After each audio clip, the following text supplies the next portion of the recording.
just a couple of weeks ago, I celebrated 13 years without alcohol. Congratulations to me. Yay.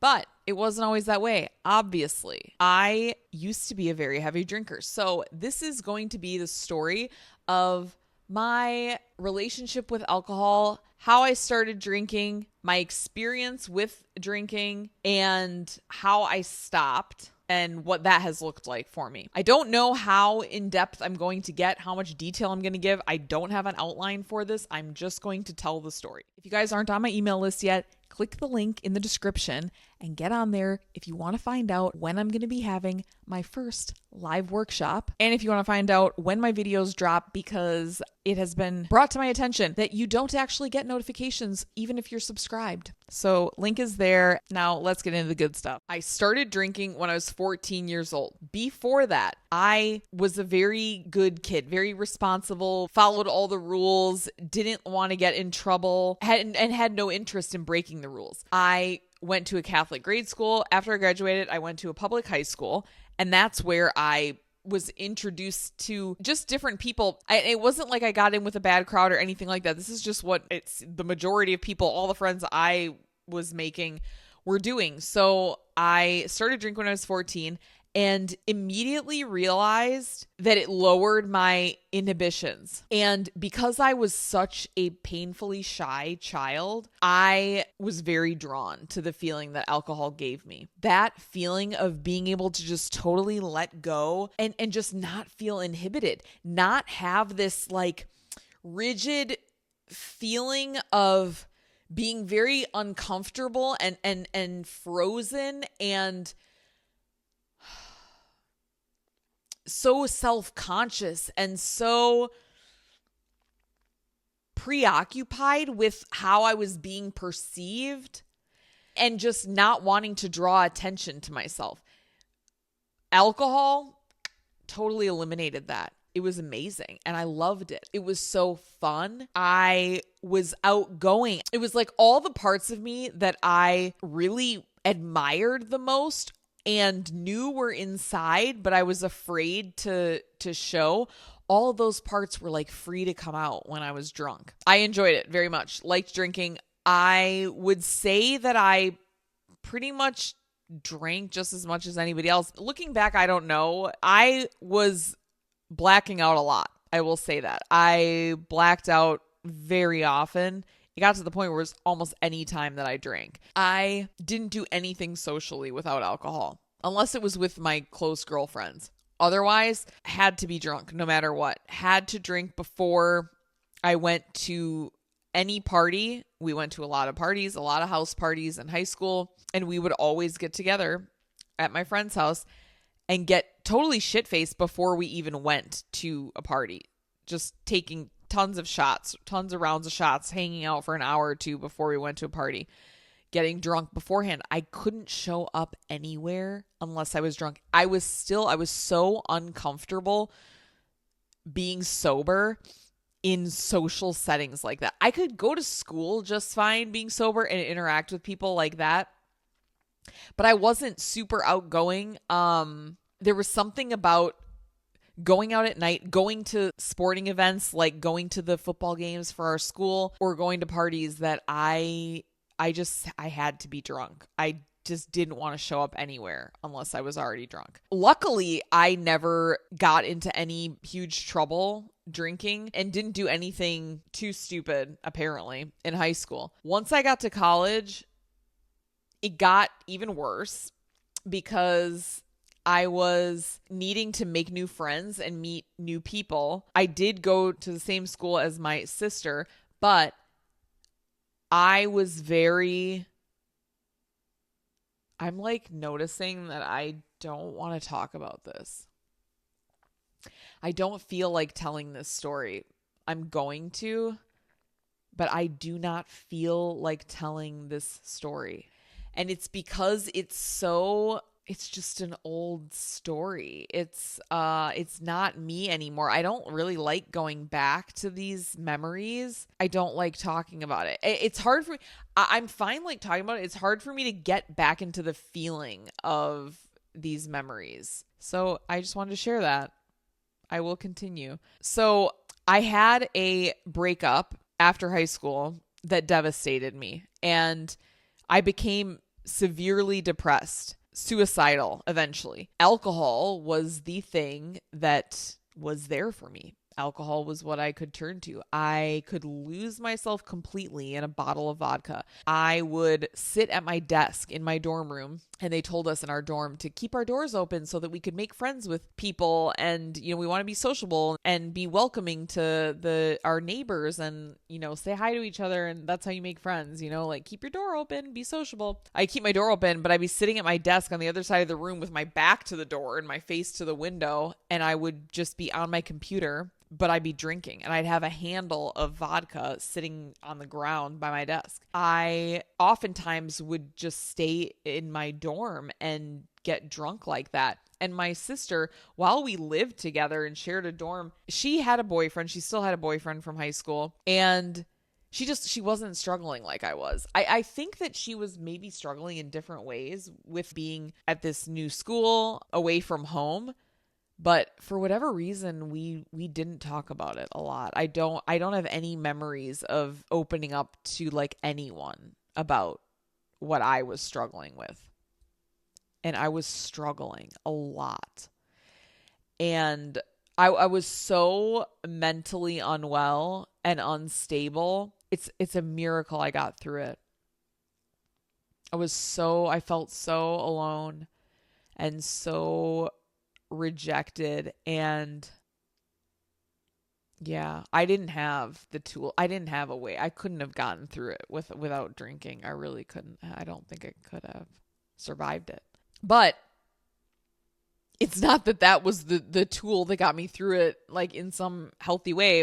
That was what I used to get through it. And then of course I had to deal with and process all of that years later, which I did after I stopped drinking. So I continued to just drink and went to a very, very dark place during my freshman year of college. Super depressed. I would go to parties, and I did know some people from my high school. I was at Madison, UW-Madison. I would just get so drunk and I would black out, and I would get extremely angry and go on these like rage rampages. I don't remember even this. A lot of this was like told to me because I was blacked out. But I would get so angry that I would try to like attack my ex, the one who broke up with me. I would get so angry at him. He was there in that city, not at the school. Because that relationship was still not completely like disconnected. There was still communication. We were still getting together.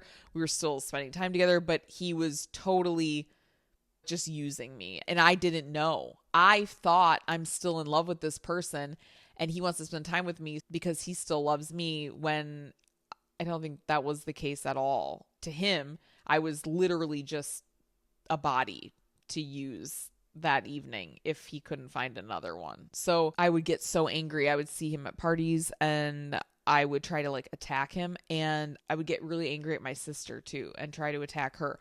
And I don't really know why at that time, other than like I had a lot of unresolved stuff toward my sister. So it could have been a number of things. It could have been jealousy that she had her relationship still from high school, and her boyfriend was there at the school too, and they were happy together. So I don't know what it was, but I was miserable. I mean, obviously I know what caused it was like a lot of unresolved and unaddressed and unprocessed pain and grief and rage. So I was just drinking heavily to make it go away. I basically did that throughout college. However, during my junior year, I started dating someone who I worked with at Whole Foods. He was older than me, so he was kind of past the whole like party scene, get shit-faced type thing. He was 27, I was 20. So we started spending time together. And at first, when I first met him, it was like out at a bar with a bunch of Whole Foods people. And then we started hanging out more and spending more time together, and we would just hang out at his house, and we would have drinks. We would always drink, and we actually did a lot of times get really drunk, but we would just stay home a lot because we liked just hanging out with each other, and we would just have fun with each other. I wasn't hanging out anymore on campus, and I wasn't getting super shit-faced with other college students. But the drinking even still became a problem in that relationship, because there was a night I can remember where I wanted to drink. I wanted to get drunk. We had a couple drinks at home.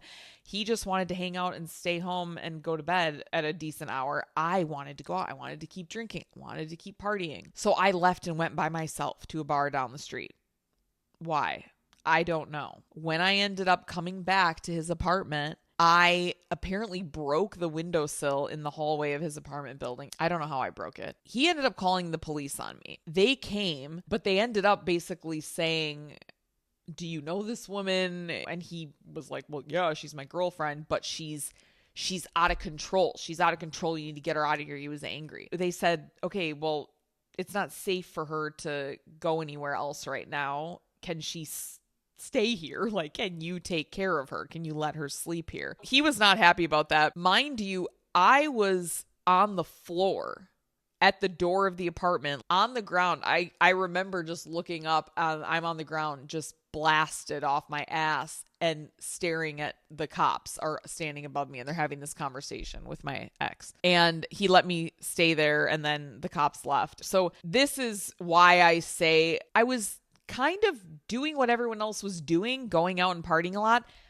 but I just was taking it like a couple steps too far, going a little further than everybody else, a little bit. Now looking back, I'm like, was everybody else blacked out also, or was that just me? Like, I was with a lot of other people who were drinking, but were they as fucked up as I was, you know? Because of that, I chose to quit drinking for 6 months. I can't really remember, but I agreed to do this with my ex. Well, he didn't quit, but I told him I was going to quit. And I'm not sure if he said I needed to, or I don't think he like made me, but I decided that I was going to. Maybe he gave me an ultimatum. I really don't remember. And I did. And I stopped for 6 months. And then I started again. And when I started, it was very gradual and slow. And I would just go out and have one drink here, one drink there. Actually, it kind of continued that way throughout our relationship. And we were together for 3 years. And I didn't ever really have a problem with getting fucked up after that. We would just hang out a lot of the time with his friends who don't get really wasted like that. They were just older and past that stage. They would just go to this local towny bar and have some beers, and we would play like shuffleboard and pool. So I did that throughout our relationship. But then I studied abroad in Kenya my senior year of college. I did party a lot when I was there, and I definitely drank too much one time. And I got into a sketchy situation. I don't want to go into too many of the details of that, but I was almost taken advantage of and violated sexually. But luckily, when this person was trying to engage with my unconscious body, I woke up and rolled over and threw up all over the place. Then I wrapped myself in a bed sheet and left the apartment at 2 a.m. and called a taxi. I knew a local Kenyan taxi driver, and he came and picked me up from this place where I was at, by the way, which I was taken to by my host sister of my host family. So I was with her. She was there. She stayed at this apartment we were at. It was her boyfriend who was, I woke up to him trying to remove my pants when I was asleep, passed out, drunk in a bed with her right next to me, by the way. And I remember I called my boyfriend back home. He was terrified. I probably should not have called him because I was completely drunk and scared the shit out of him, obviously telling him what had happened. And I got home. Anyways, that episode made the rest of my stay with that family really challenging because none of them believed my story about what happened. But that's fine. That's fine. That's a different topic. Then when I got back from Kenya, I made the decision eventually within about 6 months to end my relationship. And A lot of that was I was really young, and studying abroad and living in Kenya just activated something in me, and I needed to see more of the world. I needed to spend time in different cultures. I needed to travel. I needed to be around people and places that were unfamiliar to me, that were nothing like the place I had come from. And I knew that my future, if I were to stay with him, was that we were going to get married. We had talked about it. We were together for 3 years, and we were best friends. We had an incredible relationship. I loved him, adored him. We never fought. We respected each other so much. I know people are going to say, fighting is healthy, but I'm not saying. We did have arguments, but like it was such a good relationship. It was incredible. But I knew what my future was going to be if I stayed there, and I wasn't going to get to travel and see the world. And I was 23 now at this time. So I chose to end the relationship. Then I moved back home to Milwaukee, and I started working at the Whole Foods in Milwaukee because I transferred. I met new people, started going out, making friends, hanging out with old friends, and just started drinking a ton again. Well, within a year of that, I was out one night getting completely hammered, and I decided to leave the bar and drive myself home. By the way, I was drinking and driving all the time, especially during this time. And I hit a parked car. I totaled my car, drove into a parked car on a busy street at 3 a.m. on a Friday night, Saturday morning, where a bunch of bars are in Milwaukee. I barely remember this. I was kind of in and out of blacking out. What do they call it? Brownout. I barely remember it. I ran into this parked car, and I remember sitting there revving my gas. My brain wasn't understanding. I was like, I want to go forward. I need to move. And so I'm revving the gas, but like not making the connection that my car is hit up against another car, so I can't go forward. Like my brain was not making that connection at all. I was like, I don't understand why I'm not going forward. There were some guys who saw me. They were having a cigarette outside their apartment building right there. They came over to me and said, hey, you got to get out of here. You got to get out of here. The cops drive up and down the street all the time. You're going to get a DUI. You got to get out of here. You need to leave. So I called a guy I was just dating at that time, because I had been with him just before. That's who I had left. He's asking me, where are you? I don't know where I am. I'm trying to identify the street signs. I didn't know where I was, literally. And so I eventually could see street signs. I told him. He came and picked me up, took me back to my place and dropped me off, which I'm like, rude. Why didn't you stay with me? But he took me home, dropped me off. The next day, I called my dad and told him what happened. And he had a friend who was an attorney that he connected me with to talk to about how to proceed. In the end, I myself did not go to court. That attorney went to court for me because I was going to be in Peru. I was going to Peru for a month to volunteer, and I was supposed to show up in court during that time. So this attorney went for me. He said it's better if you don't go anyway, because they'll manipulate your words and they'll get you to admit fault by the way they'll ask questions. So it's better if you're not there. So I ended up getting really lucky, and I got off with a failure to properly file an accident report, because I never filed an accident report when it happened. I got a ticket for like $145. I did not get a DUI. I also got a check for the current Kelley Blue Book value of my vehicle, which was more than what I owed on the loan. So I ended up making money on that. That was an act of like divine intervention. And because we often don't learn our lessons unless we suffer, I didn't stop drunk driving after that. I never got into another accident, and nothing else ever happened like that. But I didn't stop. I didn't learn my lesson. I continued because I got away with it. There were no consequences. In fact, I made money. So then about 6 months after that is when I decided to become a fruitarian. I didn't at the time realize that that was going to mean no alcohol.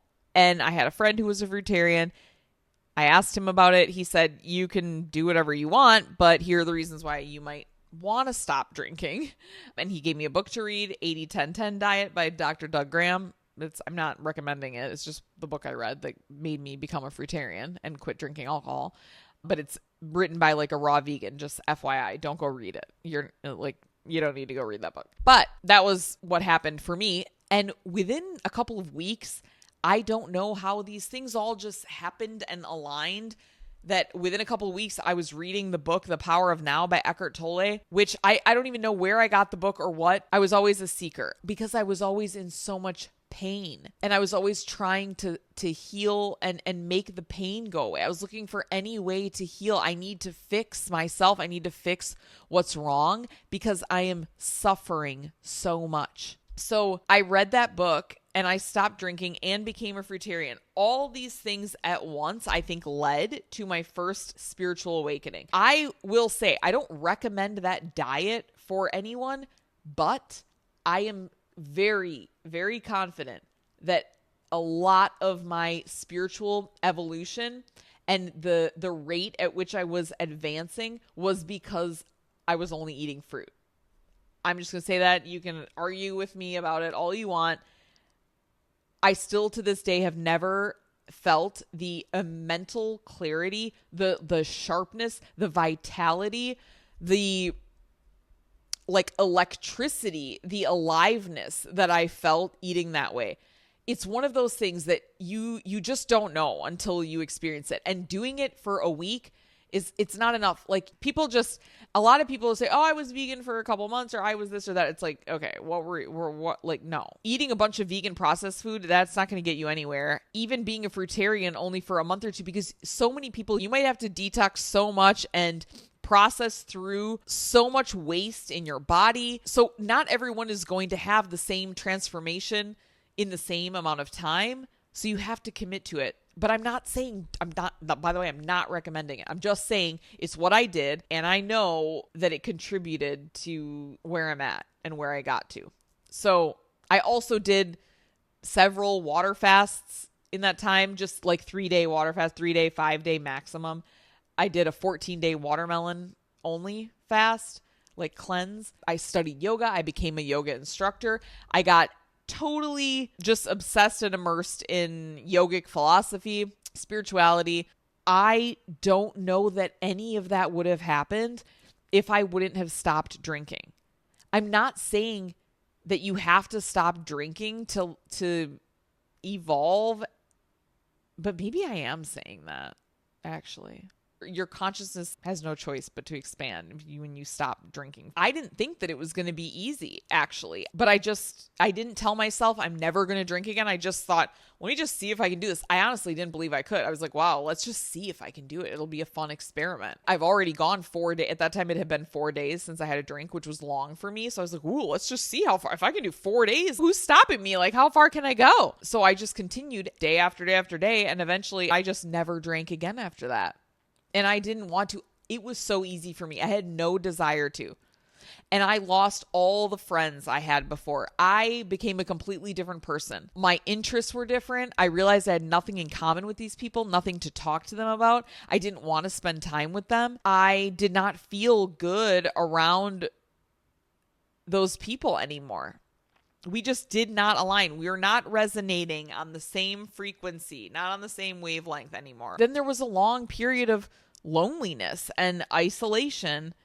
But honestly, I was enjoying so much how good I was feeling that I really didn't suffer through that. And it didn't bother me too much to be isolated and alone, because I was like, dude, spiritually, I was feeling good, and I was learning so much, and I was reading so much, and I was just immersing myself in all of this wisdom and knowledge, and it was transforming me. Then throughout my 20s, I just continued to travel. I went to Southeast Asia and lived there a couple different times. I traveled throughout Central America, and I went to South America. And really what I was always after was like more spiritual development. So I would find different spiritual communities, what they call conscious communities, anywhere where I could learn and develop and evolve and do more meditation and more study and meet like-minded people. Now, did I really meet? Honestly, what I kind of met was just like a lot of fake people in the spiritual worlds, and I just didn't vibe with any of it at all. I made one friend, and she's still one of my best friends to this day. Honestly, probably is my best friend. So I'm so grateful for that experience that I had traveling there just because I met her. But I did find that most of these communities and places are pretty empty and lacking very much spiritual substance, if you can call it that. So that has been my journey with alcohol. Again, like I said, I never thought about it again after I drank. It's not that I never thought about it again. I never had the desire to drink again, and I still have not had the desire to drink again. Do I have other coping mechanisms? Yes. I'm not saying that I just am so perfect that like I never wanted another drink of alcohol. I'm not that strong that I don't have any unhelpful coping mechanisms that I turn to when things are stressful. And if I didn't have other ones, I probably would have drank again. Let's just be completely clear about that. I feel like this was such a long video and you guys are probably bored out of your skulls. So that's all I'm going to say about it. If you have any questions about that, about anything that I talked about, you can send me an email to info@makelifemedicine.com. Ask me anything you want, or you can DM me on Instagram. I hope that somehow this was helpful or interesting and that you just learned a little bit more about me. So thank you so much for your time and listening. Ciao.